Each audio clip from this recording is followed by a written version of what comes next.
সকাল ৯টা নিউজে সবাইকে আমন্ত্রণ। সাথে আছে আমি নাফিস আব্দুল্লাহ।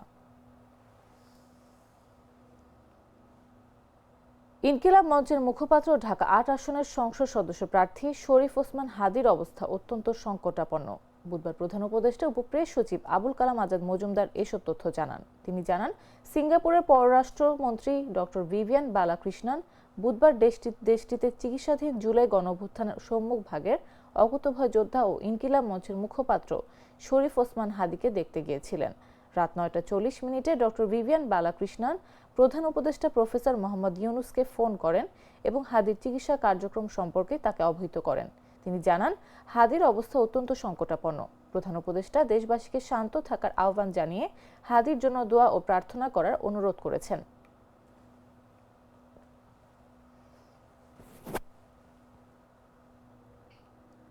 আসন্ন জাতীয় সংসদ নির্বাচনে অংশ নেওয়ার জন্য বিএনপির ভারপ্রাপ্ত চেয়ারম্যান তারেক রহমান আগামী ২৫ ডিসেম্বর দেশে ফিরবেন বলে এরই মধ্যে তিনি নিজে ও দলের পক্ষ থেকে জানানো হয়েছে। কিন্তু এজন্য তিনি মঙ্গলবার রাত পর্যন্ত সরকারের কাছে ট্রাভেল পাস চাননি। অন্তর্বর্তী সরকারের পররাষ্ট্র উপদেষ্টা মোহাম্মদ তৌহিদ হোসেন বুধবার পররাষ্ট্র মন্ত্রণালয়ে সাংবাদিকদের সঙ্গে আলাপকালে এই তথ্য জানান। উপদেষ্টা বলেন, মঙ্গলবার রাত পর্যন্ত তিনি ট্রাভেল পাস চাননি। দেশে ২০০৭ সালের জানুয়ারিতে ক্ষমতা নেওয়া সেনা সমর্থিত তত্ত্বাবধায়ক সরকারের সময় দুর্নীতির অভিযোগে আটক হয়ে ১৮ মাস কারাগারে থাকার পর ২০০৮ সালের সেপ্টেম্বরে মুক্তি পান তারেক রহমান। তিনি ১১ সেপ্টেম্বর লন্ডনের উদ্দেশ্যে পরিবারের সদস্যদের নিয়ে ঢাকা ছাড়েন। এরপর থেকে তিনি সেখানেই রয়েছেন। মঙ্গলবার যুক্তরাজ্যে বিএনপি আয়োজিত এক আলোচনা সভায় তারেক রহমান নিজেই দেশে ফেরার তারিখ নিশ্চিত করেন।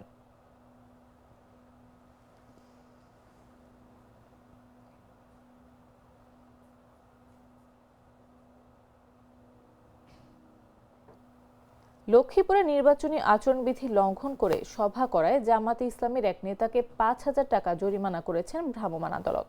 বুধবার বিকেলে সদর উপজেলার জকসিন এলাকায় এই ঘটনা ঘটে। জানা গেছে, বিকেলে পৌরসভার জকসিন এলাকায় একটি বাড়িতে লক্ষ্মীপুর ৩ আসনের জামায়াতের প্রার্থী ও ঢাকা মহানগরী উত্তর জামায়াতের সেক্রেটারি রেজাউল করিমের পক্ষে সমাবেশের আয়োজন করা হয়। তফসিল ঘোষণার পর এখন সভা সমাবেশ করলে আচরণবিধি লঙ্ঘন হয়। খবর পেয়ে নির্বাহী ম্যাজিস্ট্রেট উপজেলা সহকারী কমিশনার অভিদাস ঘটনাস্থলে অভিযান চালায়।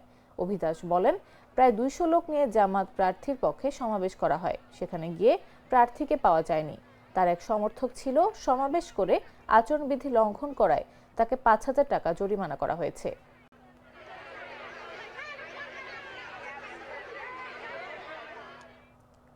জাগো নিউজে মাদক কারবারিদের সেফ জোন হিসেবে পরিচিত চর আলগি গ্রাম নিয়ে প্রতিবেদন প্রকাশের পর নড়েচড়ে বসেছে প্রশাসন। কিশোরগঞ্জের পাকুন্দিয়া উপজেলার চরফরাদি ইউনিয়নের বিচ্ছিন্ন চর আলগি গ্রাম পরিদর্শন করেছেন পুলিশ প্রশাসনের কর্মকর্তারা।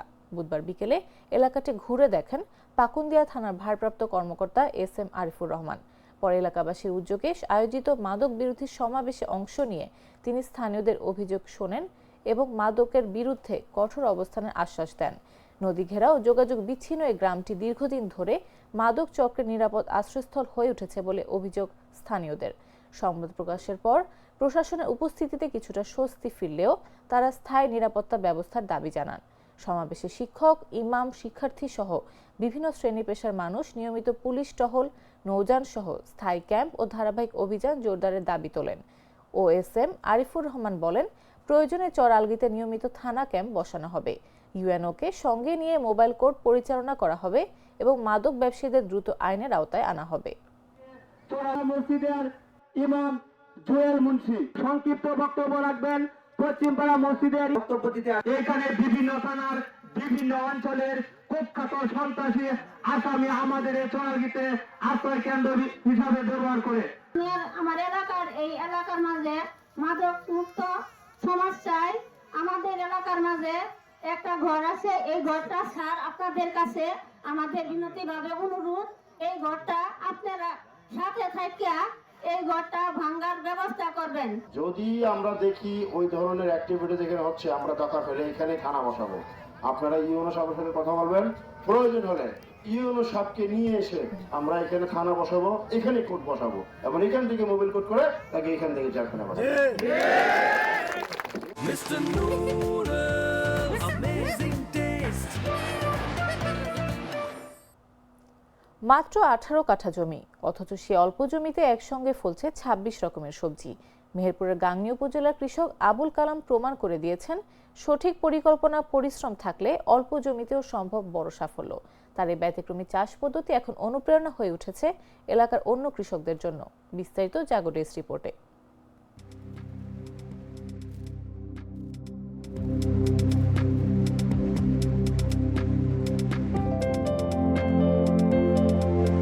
মেহেরপুরের গাংনী উপজেলার এক টুকরো সবুজ জমি। চোখ বুলালেই দেখা যায় সারিবদ্ধভাবে সাজানো নানা জাতের সবজি। ফুলকপি, বাঁধাকপি, লাউ, কুমড়া, করলা, বরবটি থেকে শুরু করে শাক সবজি, এক জমিতে 26 রকমের ফসল। এই জমির মালিক কৃষক আবুল কালাম। প্রায় 18 বছর ধরে কৃষিকাজের সঙ্গে যুক্ত তিনি। শুরুতে চাষ করতেন হাইব্রিড সবজি, কিন্তু অতিরিক্ত রোদ, অনিয়মিত বৃষ্টি আর রোগ বালাইয়ে বারবার লোকসানের মুখে পড়তে হয় তাকে। 5 বছর আগে কৃষি কর্মকর্তাদের পরামর্শে তিনি ঝুঁকে পড়েন দেশীয় জাতের সবজি চাষে। পরিকল্পিতভাবে সারিবদ্ধ ও স্তরভিত্তিক চাষ শুরু করেন। ফলে একই জমিতে একসঙ্গে উৎপাদন সম্ভব হচ্ছে নানা ধরনের সবজি। 17 বছর আবাদ করি। 17 বছর আবাদে আপনার তখন করতাম হলো হাইব্রিড আবাদ দিয়ে আপনার দেখা যাচ্ছে আমি 2 বা 3টি ফসল করতাম। তো সেই আবাদ রোদের সাথে কোনোটা সেট, কোনোটা হলো বৃষ্টির সাথে সেট না, সেই কারণে আমার লস হয়েছে। শেষে আমি চিন্তা করলাম যে দেশি, নিজে বীজ তৈরি করি, দেশির ভেতর যাই দিন একটু দেখে দিন। তো দেশির ভেতর যাই এই 18 কাঠা জমিতে 26 আবাদ করছে। এই 26 রকমের আবাদে আমার দেখা যায় যে অনেক লাভজনক। কৃষি অফিসারের নিয়মে এই ট্যাবলেট বা এই যে কৈটো দিয়েছে, এই কৈটো ব্যবহার করি। সেই কারণে এখন আপাতত আল্লাহর রহমতে আমি এই যে আজ 1 বছরে আপনার 1020 টাকা খরচ হয়েছে, আমার 1.5 লাখের উপরে আমার ক্যাশ হয়ে গেছে। এই বহুমুখী চাষ পদ্ধতির সবচেয়ে বড় সুবিধা ঝুঁকি কম। কোনো একটি ফসল নষ্ট হলেও অন্য ফসল থেকে পুষিয়ে নেওয়া যায় ক্ষতি। চলতি মৌসুমে তার উৎপাদন খরচ হয়েছে প্রায় 20,000 টাকা। বিপরীতে ইতোমধ্যে বিক্রি করেছেন প্রায় 1,20,000 টাকার সবজি। সবচেয়ে বড় কথা, তার এই আবাদের কারণে তার সাংসারিক চাহিদা মেটে, প্লাস আমরা যারা কিনে খাই আমরাও এখান থেকে সংগ্রহ করতে পারি। শুধু আর্থিক লাভ নয়, এই চাষ পদ্ধতিতে নিশ্চিত হয়েছে পরিবারের পুষ্টি ও বিষমুক্ত সবজির যোগান। পরিবারের সদস্যরাও যুক্ত হয়েছেন এই কৃষিকাজে। হলুদ আছে, পেঁয়াজ আছে, টমেটো আছে, পুঁই শাক আছে, রসুন আছে, ঝাল আছে, কপি আছে, পাতাকপি আছে, পালং শাক আছে, সব রকম জিনিস আছে। আমি বাড়িতে আসি টাটকা তুলে নিয়ে গিয়ে বাড়িতে রান্না করে খাই। আরও আত্মীয় স্বজন যে আমি তুলে নিয়ে গিয়ে দিই। আমরা যা আবাদ করি নিজের সংসারে খাই, সংসারটা চলে যায়, পাড়ার পরিবেশও খাই। আবুল কালামের এই সাফল্যকে প্রান্তিক কৃষকদের জন্য একটি কার্যকর মডেল হিসেবে দেখছে কৃষি বিভাগ। ক্ষুদ্র এবং প্রান্তিক কৃষকদের নিয়ে কাজ করছে। আবুল কালামের মতো যারা ক্ষুদ্র প্রান্তিক চাষি আছে তাদেরকে আমরা মূলত বসতবাড়িতে যে সবজি, এই বাগানগুলো করার জন্য উদ্বুদ্ধ করছি, যাতে তারা তাদের প্রয়োজন মিটিয়ে, পারিবারিক প্রয়োজন মিটিয়ে এখান থেকে যে বাড়তি আয় সেটা থেকে তাদের পরিবারে যাতে ভরণ পোষণ চালন করতে পারে। আমরা এই মডেল আসলে যারা ক্ষুদ্র প্রান্তিক চাষি আছে তাদের মধ্যে ছড়িয়ে দিচ্ছি, যাতে সবাই তাদের পারিবারিক পুষ্টি চাহিদা মিটিয়ে তাদের আয় বৃদ্ধি করতে পারে। এবং এই বিষয়ে আমাদের কিছু বসতবাড়ি আঙিনায় সবজি বাগান প্রদর্শনী কার্যক্রম চলমান।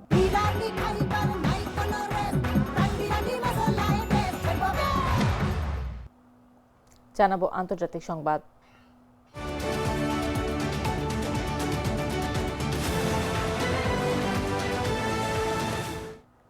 এবার ভূমিকম্পের আঘাতে কেঁপে উঠেছে সৌদি আরব।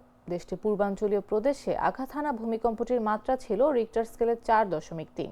মঙ্গলবার স্থানীয় সময় দিবাগত রাত 2:11 এই ভূমিকম্প অনুভূত হয় বলে জানিয়েছে দেশটির ন্যাশনাল সেন্টার অফ মিটিওরোলজি। সংস্থাটি আরও জানিয়েছে, ভূমিকম্পটির উৎপত্তি হয় ভূগর্ভের 50 কিলোমিটার গভীরে। তবে এনসিএম এর ন্যাশনাল সিজমিক নেটওয়ার্ক জানিয়েছে, এ সময় সংযুক্ত আরব আমিরাতে কোনো কম্পন অনুভূত হয়নি। সবশেষ চলতি বছরের এপ্রিলে সৌদিতে ভূমিকম্প হয়েছিল।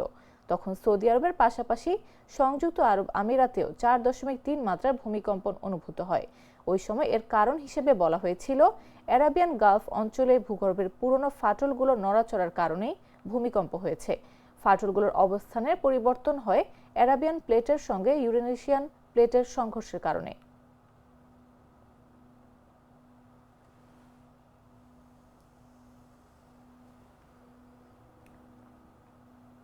এবারে খেলার খবর।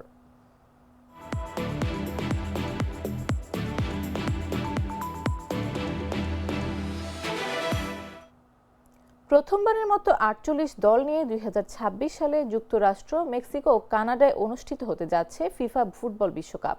দল সংখ্যা বাড়ার সঙ্গে সঙ্গে বাড়ছে প্রতিযোগিতার উত্তাপ এবং সেই সঙ্গে প্রাইজ মানিও।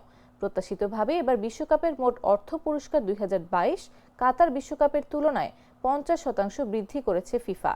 মোট প্রাইজ মানি দাঁড়িয়েছে $৬৫,৫০,০০,০০০, যা বাংলাদেশি মুদ্রায় প্রায় ৭,৯৯৯ কোটি টাকা। বিশ্বকাপ জয়ী দল পাবে $৫ কোটি আর রানার্স আপ দলের প্রাপ্য $3,৩০,০০,০০০। কাতার বিশ্বকাপে যেখানে চ্যাম্পিয়ন আর্জেন্টিনা পেয়েছিল $4,২০,০০,০০০, সেখানে এবার শিরোপাজয়ীদের জন্য বরাদ্দ আরও বেড়েছে। মোট 16টি ভেন্যুতে 104টি ম্যাচ অনুষ্ঠিত হবে 11 জুন থেকে 19 জুলাই পর্যন্ত। অংশগ্রহণ নিশ্চিত করা প্রতিটি দলই কমপক্ষে $1,৫০,০০,০০০ পাবে। গ্রুপ পর্বে বিদায় নেওয়া দল পাবে $90 লাখ, সঙ্গে প্রস্তুতি ব্যয়ের জন্য অতিরিক্ত অর্থ। রাউন্ড অফ 32, শেষ 16, কোয়ার্টার ফাইনাল, সেমিফাইনাল প্রতিটি ধাপেই রয়েছে আলাদা আর্থিক পুরস্কার। সব মিলে ২০২৬ বিশ্বকাপ শুধু মাঠের লড়াই নয়, অর্থের দিক থেকেও হতে যাচ্ছে ইতিহাসের সবচেয়ে বড় আসর।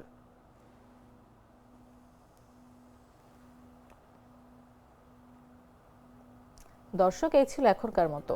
প্রতি মুহূর্তে সর্বশেষ খবর পেতে ভিজিট করুন jagonews24.com, ফলো করুন আমাদের ভেরিফাইড ফেসবুক পেজ এবং সাবস্ক্রাইব করুন জাগো নিউজের ইউটিউব চ্যানেল। এতক্ষণ সাথে থাকার জন্য ধন্যবাদ সবাইকে।